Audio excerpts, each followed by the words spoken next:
5 hours later. If you thought watching Patrick spit into a cup was riveting, wait till you see the train wreck timeline I've got for you. I'm sick of being just a weekend dad. So let's get this straight. We've got Patrick Rourke, the guy who thought Calvin Whittakers was his golden ticket to YouTube fame. Then Eric Carroll, my buddy, a guy who's been in the trenches for years exposing family court corruption, getting pulled into this circus because Patrick suddenly realized, oh crap, 60,000 followers and 30 million views doesn't automatically print money. Who knew? Now, like the rest of you, I've been sitting back with my popcorn watching this dumpster fire unfold. It's like Jerry Springer meets Appalachian Gothic, drama, contracts, Cash App links, rumors, receipts, and of course, all the keyboard warriors who've never done a damn thing for anyone, but got plenty to say about how it should have been done. Full disclosure, Eric and I have been friends for a while, and my direct involvement with Patrick, maybe 2 or 3 times on camera, tops. But like most of you, I couldn't help but ask the question, how the hell did we get here? So I decided to lay it all out, a chronological timeline of events with mostly publicly available data. And because it's the pissed off parent, you know I'll be adding commentary, and maybe, just maybe, I got a surprise or two up my sleeve. Buckle up. This isn't just a story about the Whittakers. It's a case study in internet drama, human nature, and how fast good intentions can spiral into chaos when clicks, cash, and egos collide. You know that moment when a story goes from a few people talking about it to everybody talking about it? That was Mark Lyta, Soft White Underbelly, and the Whittakers in Odd, West Virginia. Let's rewind. Mark's channel, Soft White Underbelly, launched in April of 2016, but the Whittaker family didn't become one of the most viewed features until later. One of the major videos titled Inbred Family, The Whittakers, amassed tens of millions of views. For example, one Soft White Underbelly video featured the Whittakers showed about 45 million views. Mark didn't just film them, he created a GoFundMe for a new home, shared updates, and publicly showed receipts of over $100,000 sent to the Whittaker family over time. But then came the controversy. Critics questioned whether the GoFundMe money actually went into home repairs versus other uses. Some family members reportedly claimed things that were later disproven, like being scammed, deaths that didn't happen, things like that. Mark, I'm sorry. I don't know anything about this. If you could just help me this one time. I don't know what to do anymore. I'm just asking you, can you send me $150? I promise after I get everything arrangements for my dad. I never thought today would be the day I would lose my dad. Talk to you. I'm not going to give you anything. I'm not going to send anything until I talk to Betty. So then she put you on the phone, and I asked you about Larry dying, and you go, yeah, he's dead. Why she told me to tell you that now? What? You see your TV? Yeah. So he's just gonna come say hey to everybody and tell you Happy Labor Day. Praise Jesus, Larry's back! Updates. Mark responded by posting bank receipts and transfers to show the funds had moved, and he stated he ended the fundraiser after the controversy grew. And here's where the nuance is. For all of the outrage and the questions, Mark has been widely praised by many for humanizing a family many would turn away from, for giving them visibility and care. He hasn't been perfect, he did the best he could. But from what the public record shows, he did put money in, he did try to help, and when things got fiery, he showed some receipts. So yes, Mark is a big reason many people outside West Virginia even know the Whittakers are a real family. His video dropped the curtain for millions who otherwise wouldn't think twice about what poverty in Appalachia really looks like. That's the setup. From here we track what happened after the spotlight. Good, bad, and a messy middle. Because the public feed doesn't show everything, and change became real work, not just viral clicks. Alright, here's where the circus starts.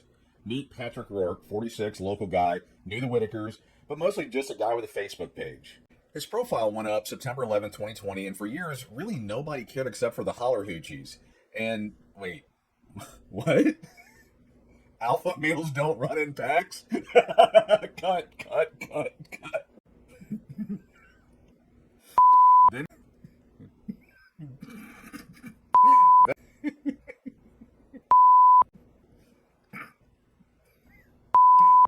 Then came May 19th, 2025. Patrick starts posting videos of the Whittakers, and boom, overnight, his little corner of the internet explodes. Followers, views, clout. He hit the jackpot. Suddenly, he realizes this is too big to handle alone, and he starts looking for someone to help him run with it. Who reached out first? Patrick says one thing, evidence says another. Tell everybody, and this is how I originally connected with you. I was just another guy on Facebook, scrolling through there, and then I see your videos with Timmy, and I was like, see, here's the thing. I've already got a platform, guys. I've had a platform for the past 6 years. I was going to interview you because there was a lot of similarities there. But I wanted to interview you and find out about like how you met, because you had started a GoFundMe in the beginning, and I saw it wasn't doing much. I think it had like $100 in it. Yeah. And I knew it was more than likely because of what had happened with BJ. And I was like, let me get this guy on there, introduce him to everybody, because I think he's got good intention. Yeah. And I didn't know it. An hour later, you were texting me. Yep. And that's kind of how this thing started. That's how it started. And what was it about that initial message that kind of, connected with you? Well, probably the biggest thing that I seen was, what you had said about your dad and all that in church, all that kind of stuff. And then I went and looked at your page and seen how you were thrown out and affiliated with having your own page as far as whenever it comes to like dads, the rights of dads. Rapid. Yeah, I mean, I'm just like, God. I'm totally for it. Dads are just as important as moms, and that's usually 5 hours my later. topic, Yeah, it's great. Not talk too long, but when Seriously? Don't talk too long? Honestly, doesn't matter. It's inconsequential. The fact is, his Facebook page became the epicenter of this entire mess, and everything that followed spiraled out. I swear this video is never going to get done. Patrick has diabetes. He came out a few days ago. Today's September 23rd, 2025, and he's been saying for a while that he only has his personal account, and that's the only one he has. What's right and what's wrong. Look at the size of those moobs. That is right. Is that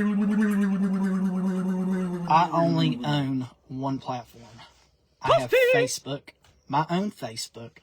That's it. I don't have no other platform, nor am I in control of any other platform.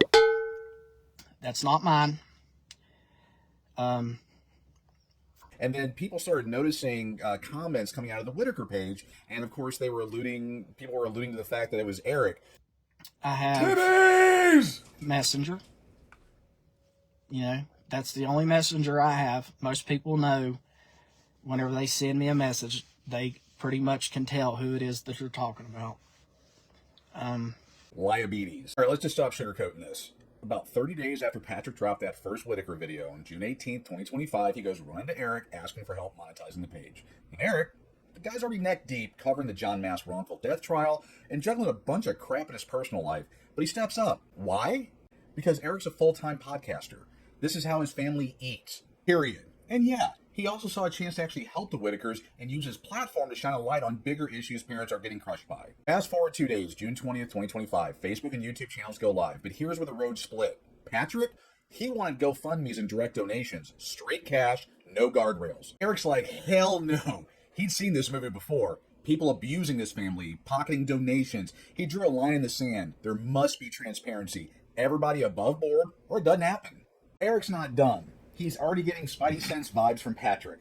So he pushes for a contract. And while the contract doesn't spell out who does what, let's be real. That was the entire point. Everybody had their lane. Eric's lane was setting up the platforms, editing, scrubbing footage so bare butts didn't get them banned, running social media, and basically 90% of the legwork.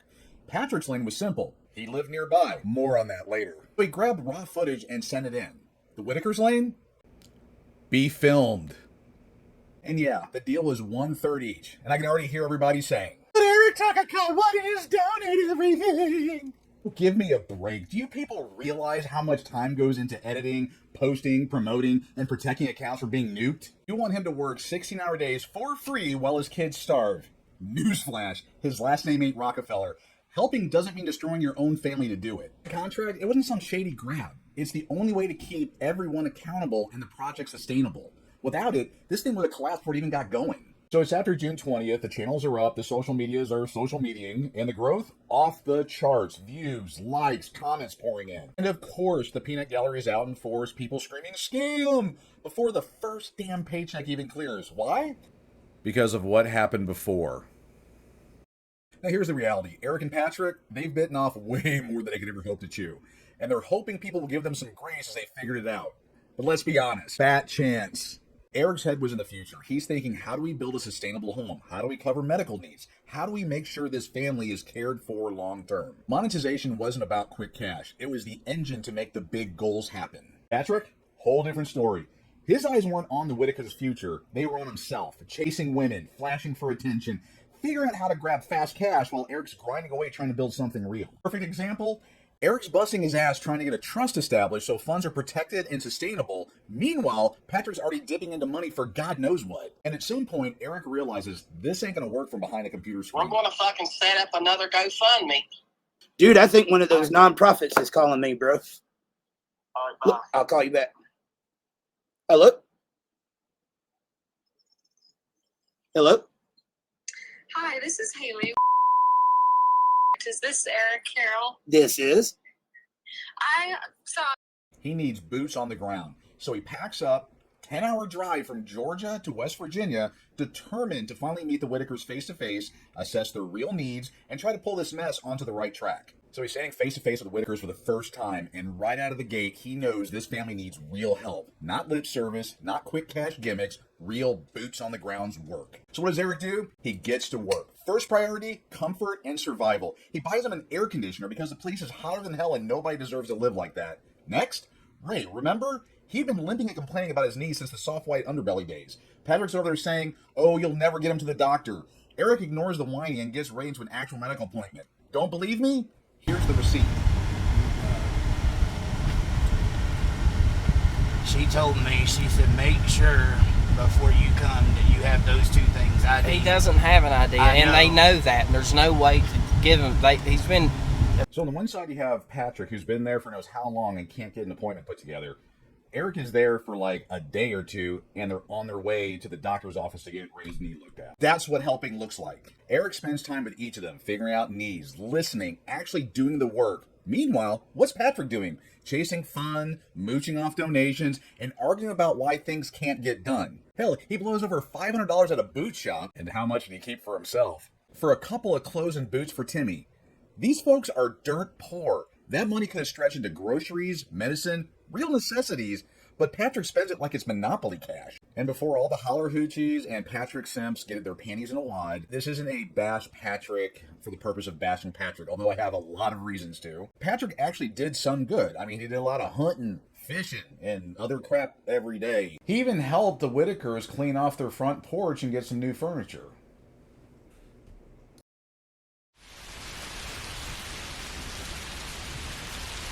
Thank God we found this huge overhang.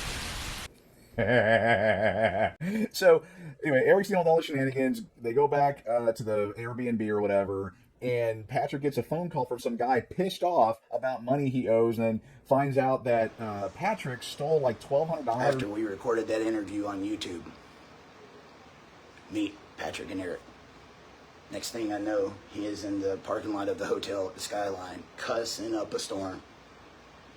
Come up here, MF, you know what, I'll beat your ass, blah, blah, blah. And I'm like, what the heck is going on? When I walk outside, he just throws the phone at me. He's like, here, you take care of it. Take care of what? I have no idea what I'm running into, guys. No idea. I get on this phone, and the guy starts cussing at me, and I said, you better watch yourself there, dude. You don't know who you're talking to. And, like, I'm not trying to get involved in this, but tell me what's going on. That guy's on there trying to act like a saint. He owes my 73-year-old grandmother $1,200 he stole from her. As I look over and he's leaning over the railing, I said, this guy just said you stole from his grandmother. Is that true? Nods his head yes, and I'm just like, oh my God. So Eric's trying to keep this whole shit show together. He's got, on one side, Patrick mooching and blowing donations, doing all these side scams and everything else. And on the other side, he's got the Whittakers who need real help.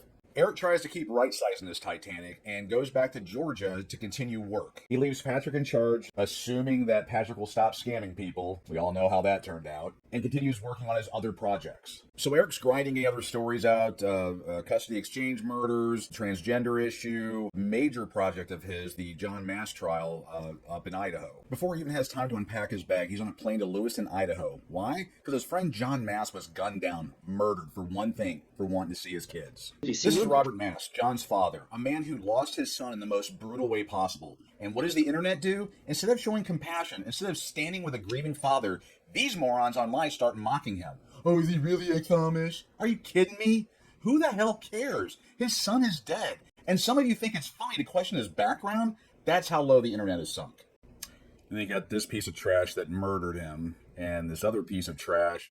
So Eric's trying to manage the Whittaker situation, as well as the John Mast trial, and trying to keep ahead of all the crazy. So unlike the first case, they found that Bashir is liable in the wrongful death of John Mast. And I believe a decent amount of this was due in part to Eric's efforts in working with the public and convincing the news media of what actually happened. You can go back and watch the videos and decide for yourself. I don't care. So after dealing with all the emotional stuff, he flies back to Georgia to hopefully spend some time with his family. A bunch more work as soon as he gets home, dealing with more shenanigans out of odd West Virginia, so on August 7th, he drives back up there. Eric brings his own brother with him to film because Patrick, yeah, the guy who's supposed to be helping, wasn't doing a damn thing. So like he always does, Eric rolls up his sleeves and went to work. He tried to cover for Patrick, tried to protect him from his own mess, and then did the heavy lifting himself, sorting out the money, making sure the family was actually cared for, putting things back on track. And what does Patrick do? He starts getting pissed off at Eric for stealing the limelight. You got Eric busting his ass, and you got Patrick all caught up in his feels like, oh, pay attention to me. Ridiculous. And he's still doing his scams, and not much else. Meanwhile, Eric's continuing to put in the work. You had fun this week, Timmy? Yeah. We done a lot of stuff, didn't we? Tell everybody what you did this morning. Bleh. Huh? Bleh. Yeah, say cupcakes. Yeah, and then Rice Krispie treats. And what else did you make? Cake. What else? Cookies. There you go. Man! But we also did a lot of other stuff. You washed the dishes and you cleaned. Yeah, man. We've been having fun. So after right-sizing everything, he gets back in his car and drives the 10-hour trip back home. So Eric's exhausted. He just got back from his second trip, helping out the Whittakers, doing all the other fun stuff he's done. And he's got his own medical issues. He can talk to those if he ever decides to, but he's wore down. But he can't slow down, so he's in the editing room getting all the footage that he got edited up and put out there so everyone can see it. So here's just an example of who Eric is. He gets back home after round 2 from dealing with the Whittakers. He's been right-sizing everything, keeping the Titanic from completely sinking, all while taking the heat from the John Mast trial fallout, juggling his own family, and everything else life is throwing at him. The guy's iPhone takes a dump and his air conditioner breaks. Now, most people, that'd be the end of it. You call the repair guy, you pay the bill, and you move on. But this is Eric we're talking about. The tech who shows up, turns out he's dealing with false allegations. And instead of just nodding, paying, and going back inside to cool AC, Eric stops. He listens. He helps this stranger. See, that's the difference. That's who Eric really is. He's not the cartoon version that some people online have tried to make him out to be. He's not the villain in the story the keyboard warriors are spinning. He's the guy who, even when his plate is already overflowing, will still set it down to help someone else who's being crushed by the same kind of system he's been fighting for years. And to those who have twisted that, who've dragged his name, you know exactly who you are. That's the receipt. This is the truth. So Eric thinks finally he might get a chance to slow down. Maybe catch his breath. Maybe even see Patrick step up for once and actually do something for the Whittakers instead of mooching off of them. You know, take Ray to the doctor's appointments, spend some quality time, maybe show that it's about more than views and clicks. But nope.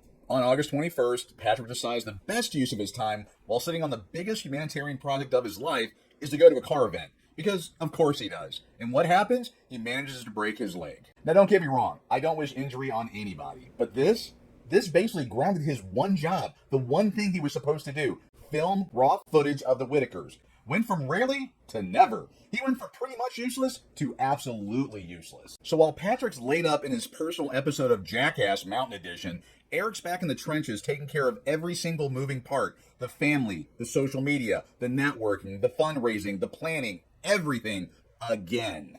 This is the pattern. One guy making excuses, one guy breaking his body at car shows, and the other guy, Eric, breaking his back to keep the whole damn thing alive. All right, let's finally address this dumbass donation controversy thing that the keyboard warriors love to foam at the mouth about. So here's what happened. Patrick breaks his damn leg at a car show, because of course he did.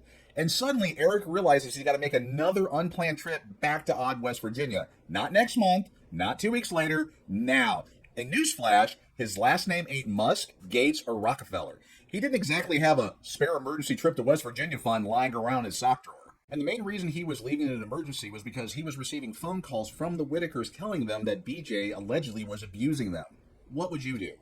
So on August 27th, on his personal page, he asked for donations. Not to buy a Lambo, not to take a vacation, to cover an Airbnb for the Whittakers. Let me repeat this for the cheap seats. The Airbnb was mainly for the Whittakers. He even went as far to say, hey, if you want to just pay the Airbnb directly, do that. And here's the kicker. When enough came in, he said, all right, that's enough. We're good. Stop sending. Thank you for everyone who helped. Now let's stop for a second and ask ourselves, does that sound like someone trying to run a scam? Or does that sound like someone who got blindsided by his partner's clown show, asked for help, got just enough to cover it, and then shut the door on more money rolling in? But nah, according to the holler hoochies and the cow-stolen keyboard warriors, this is proof of some giant con. You people couldn't recognize honesty if it hit you upside the head with a Walmart fly swatter. So do they feel stupid now? Probably not, but they should. So Eric schleps his ass again back to odd West Virginia. And let's just cut the hallmark moment here. He didn't head back early because he was craving that good old holla hospitality. No, he went back because of the alleged abuse by BJ. Yeah, that's what finally ripped the Band-Aid off. Now, if you've been paying attention to Patrick's past performance, or lack thereof, you already know the rule of thumb. If you want something done right, you do it yourself. And that's exactly what Eric's head was at. Because trusting Patrick to handle this kind of situation, it's like trusting a screen door to keep out a hurricane. Spoiler, not gonna happen. Now, as luck would have it, Larry just got busted stealing gas from Patrick. Betty and Larry are very hesitant about filing the ex parte order and the eviction notice on BJ. So Patrick says either you do the eviction and the ex parte order or you get charged with theft. And in a rare moment, I agree with Patrick on this one. Side note, apparently stealing gas is a family tradition. So Betty and Larry finally agreed to file the paperwork. Boom, temporary order in place. In theory, this is the big sigh of relief moment, right? The kind of breathing room Eric needed to keep pushing on the Amish house build, caring for the Whittakers, and keep producing content. Because let's face it, Patrick can't. He couldn't manage a lemonade stand without breaking his leg at it. But Eric, he makes the most out of this completely unplanned trip. He's not just clocking in some service level feel-good moments, he's all in. Spending actual time with them, meeting their daily needs, reminding the Whittakers that, yes, they are human beings and not just internet clickbait. And in the middle of all this chaos, Eric even finds time to throw Ray a birthday party. A real one. Something Ray probably hasn't had in forever. And then, this is the kicker, he shares the moment he bought Timmy a phone, just so he could feel like everyone else. Sweet, right? Well, that lasted for about 5 minutes because guess who learned how to dial 911 real quick? Timmy. And no one will forget when this happened. In there.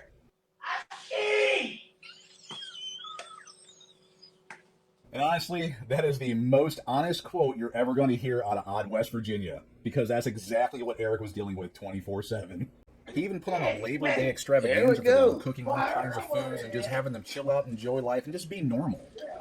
What y'all doing? Y'all are live. Everybody's watching you. Y'all got your bellies full? Yeah. Was it good? Yeah, good. Everybody got to see Ray on the scooter? Yeah. I know. So let's hit the fast forward button, September 2nd. By now, the internet keyboard warriors are frothing at the mouth, tossing out their brilliant questions like, who's the Transformer guy on air with them? Yeah, that was me, the so-called Transformer guy. Spoiler alert, no Autobots, no Decepticons, just me, the pissed off parent. Now let me back this up. At the top of the video, I told you about Eric and I. We've been friends for years. Not internet friends, not some collab nonsense, real friends. We met when he came down to Texas to expose one of the ugliest travesties of justice you'll ever hear. A father being blocked from seeing his own terminally ill son. Think about that for a second. A dying kid, and the system still says, nah, dads don't matter. Now I've been in this fight as the pissed off parent. Basically an army of one. A guy screaming into the wind while everyone else plays advocate on Facebook. I was the guy who refused to just meme it out. And Eric, he noticed. Later he told me, there's something different about you from all the other equal shared parenting advocates. Case in point, at that event where we first met in person with each other, I was going against the sheriff, basically calling him on his own BS, using his own data and statistics. Glenn Terry, my question is really for Sheriff Wayland. I'll wait till he's done talking.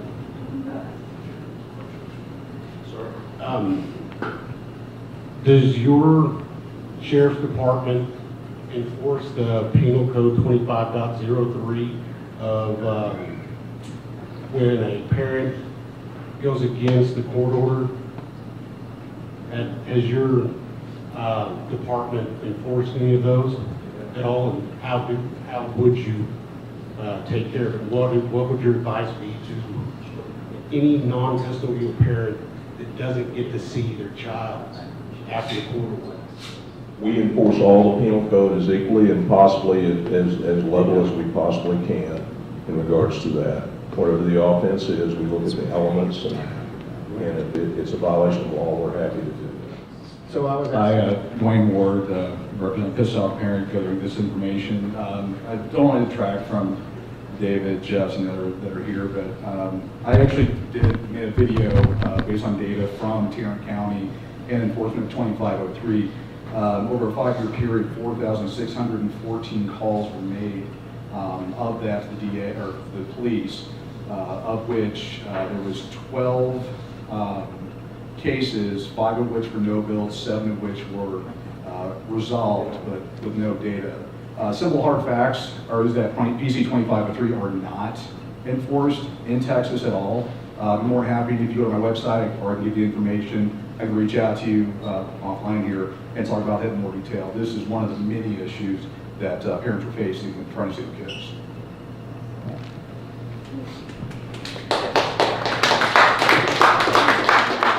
And just so we're crystal clear here for the record, I have never taken a donation, a GoFundMe payout, or a dime from anybody. Not once.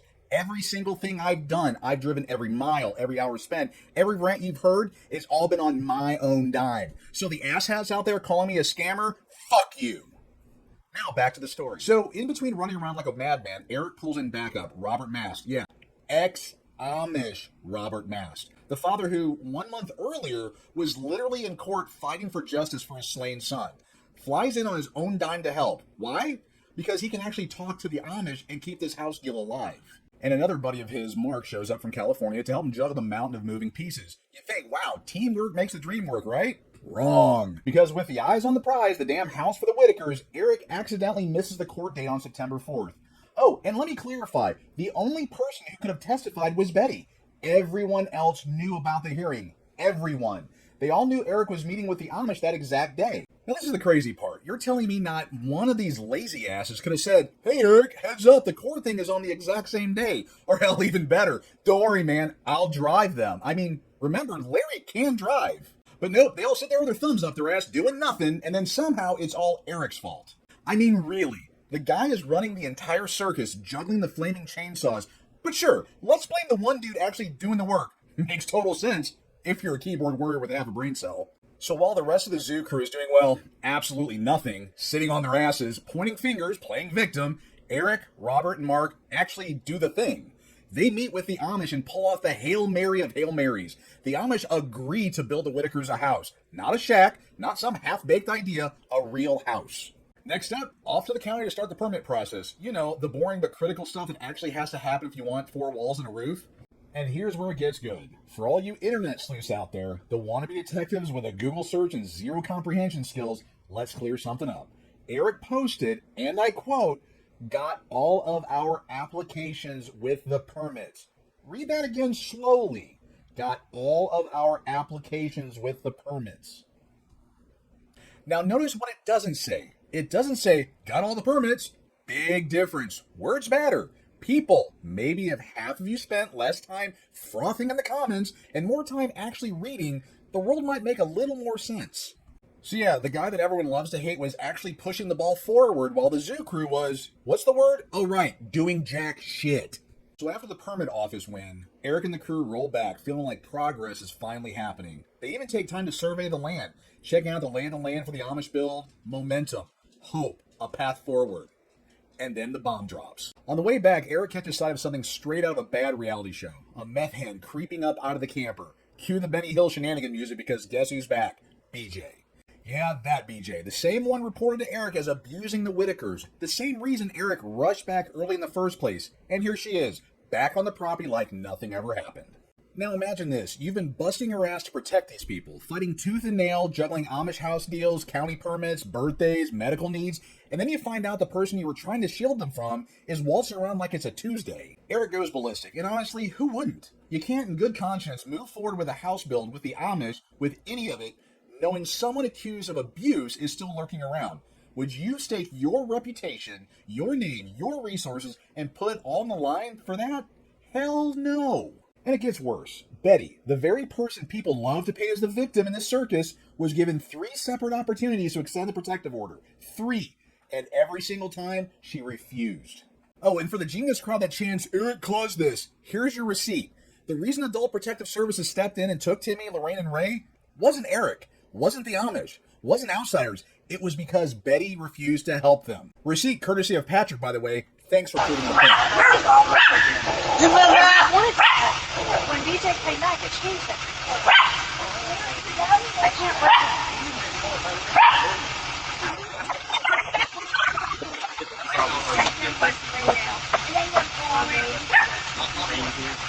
But DJ was told to they went around down.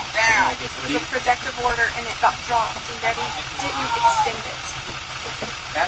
Swear then, oh I don't know, own up to their mess and try to fix what they caused. What do Patrick and Betty do? They do what they always do. They whip out the good old BS narrative generator, crank it up to 11, and then start spewing some sob story designed to grab sympathy and shift blame onto literally anyone else. Hello? Hey, Betty.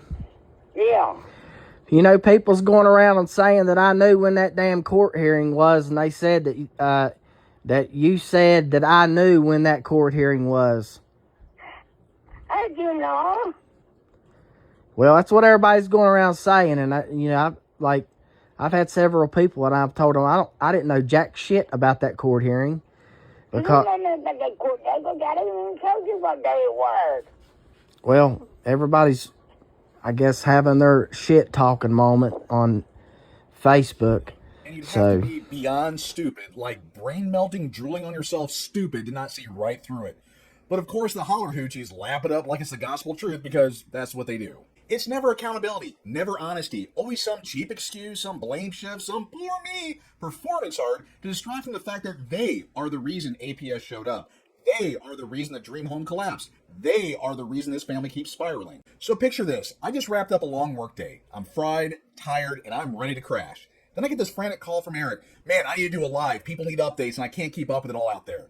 Now, I know two things. One, Eric doesn't have his gear on him to run a proper podcast. Two, the Whittakers aren't just a family anymore. They're a family to thousands of people who care about them. Folks would want to know what's really happening. So what do? I suck it up. I finish my day job, throw on the headset, and jump on a 3-hour live stream well past my bedtime. Didn't have to. I don't get paid. Nobody Venmo'd me. I did it because I'm a friend and because those people matter. And my thanks for going out of my way? I'm told that I'm a scammer. I'm accused of being some kind of paid moderator, some mastermind of this whole thing. And let's just not forget all the other dumbass comments from the peanut gallery. Meanwhile, the Whittakers, the actual people at the center of this, are now in Adult Protection Services custody. They're safe. They're being cared for. They should have been the headline, but no, the internet drama queens want blood. Patrick, he's realized his money train is officially derailed. And what's his genius move? Bring in a spokesman, Ernie Evans. Yeah, the let's make this official moment. Except Ernie takes one look at the mess, figures out Patrick's been running the same scam from day one, and nopes out of there faster than you can say, I regret everything.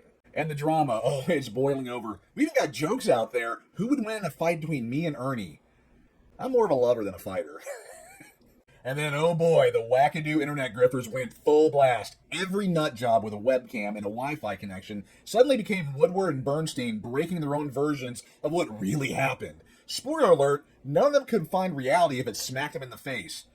And sometimes, Patrick was right there egging him on, because that loser needs his next dopamine hit like a junkie needs a fix. Can't live without the attention, even if it's all built on lies and garbage. Now, I'll admit, I've watched a few of these clowns with genuine amusement. Every once in a while, they'd almost land on something close to the truth, like they were right there circling the target, finger on the trigger, but nope, couldn't hit it every damn time. And honestly, watching them whiff so bad kind of made me feel bad for the girlfriends or boyfriends or whoever's desperate enough to put up with them. Because if they can't hit the truth dead on, you know they sure as hell aren't hitting the G-spot. Some people wonder why I don't like Patrick. Some would say it's because I'm friends with Eric. Sure, but after seeing how he's treated women and other people, I think he's a worthless piece of trash. And I could cite examples, the way he treated and tried to manipulate his own daughter, stalking of women. But this final one should give people a window into how much I despise this stain on human civilization. This is how low of a person he is. He actually instant messaged my wife threatening her. My wife, who has zero to do with any of this.